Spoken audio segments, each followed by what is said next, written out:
Conditions in Minnesota's prisons are deteriorating. Deferred maintenance, staffing shortages, and an increasing number of inmates have created unsafe conditions in several facilities. Governor Walz is asking for money in the bonding bill to fix up the aging prisons, but our next guests want a different approach. Maurice Ward is a former inmate and the founder of JIVE, Justice Impacted Individuals Voting Effectively. Also joining us is David Banke, a member of the Twin Cities Incarcerated Workers Organizing Committee. They've co-authored an op-ed piece that appeared recently in the Star Tribune. Maurice, you've been on the inside. How bad are the conditions at Stillwater and St. Cloud? It's deplorable. It's ridiculous. I don't even understand how that facility is still functioning. What are some examples? I sat there and watched the wall sweat.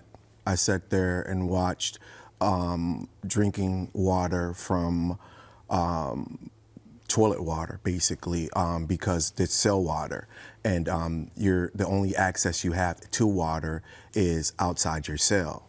But after you're locked down, you're unable to get that water. What's the effect on inmates while they're in prison and then when they get released? I think it's a behavior that it's almost impossible for you to detach yourself from. It's harm, it's trauma. It's some of the things I still deal with today. Yes. You know, though, David, people are watching the show thinking, and Maurice, you can chime in too, the poor conditions, so what? These guys are in prison, these women are in prison. You should be unpleasant. You've done something wrong. What do you say to that? Yeah, well, I say, if you want public safety in the state, you should be supporting closing these prisons. And there's a couple of reasons for that. One, Stillwater alone has $245 million of deferred maintenance. So we're going to be paying for it one way or the other. And we can pay for it in Stillwater, we can pay for it in a tremendously expensive new facility, or we can make sensible investments to reduce public safety and save money at the same time. Well, Maurice, go ahead, please. Two things I wanted to say. What about guard safety? Two, what about these individuals who return back to society? Very important, because you can say that they deserve these conditions, but they are United States citizens. And at some point, they're going to be your neighbors. So why are we doing that to them? So you fellas are talking about closing these facilities? Not renovating or replacing. Correct, yes. What does that accomplish? That accomplished our getting these individuals home. It accomplished not spending tax dollars in the wrong way. It accomplished us moving in a new direction. Are there programs on the outside that would, I don't know, halfway houses or training or part of that? Sure. So almost half of people in prison are there on a nonviolent crime. So, maybe you might say, well, someone's in prison, they're dangerous. Well, half of people in prison are there on a nonviolent crime.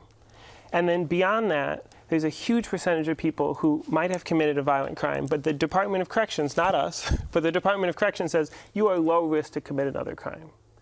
So I think we really need to ask ourselves, what are we doing with our public safety budget, right? How are we investing in safety? And if we're not investing in safety, why don't we? Would you need more probation officers, parole officers? I mean, they just be out and hope they don't reoffend? Or? No, I think that what they need is individuals who have walked that journey to walk along these individuals, the social success stories, so people are inspired. I think you should create community members, not offenders, justice impacted individuals. It's important for us to be reconnected to society and feel like we're part of it. And you would use the savings from not having all the incarceration to do those programs, I figure. Yes, I would think that we should do, I think we should invest more into community-based programming. I think we should reestablish and reunite the family. I think that probation and parole officers can move further outside of the confines of incarceration and do more supervision. Yes, I think they could be retooled and figure out another way to do it. So I don't think that we should be looking at individuals' bodies as a means to make money when there's no need for them to be incarcerated. I think we should. I think we should also look at the fact that college is coming back into our prisons. Yes. We have the North Star promise that says anyone can go to college. We spend twice as much as a full ride to the University of Minnesota every year. Yes. Twice per person in prison. But people are not coming out of prison right now. with their master's degrees, with their PhDs, with their success tracks. And so if we're going to be holding people in a cage, we should be supporting them in healing and setting them up to succeed so that when they're coming out, they're good and they can be building our society and not just in this limbo that we've put them in.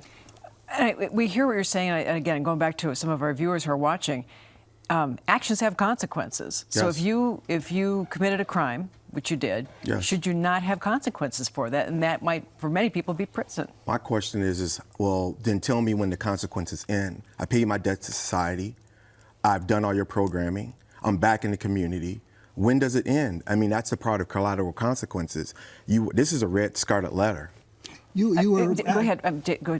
Go ahead. Oh, I would also just say that if someone is not a danger, is the best way for them to repay their debt to society to sit in a cage?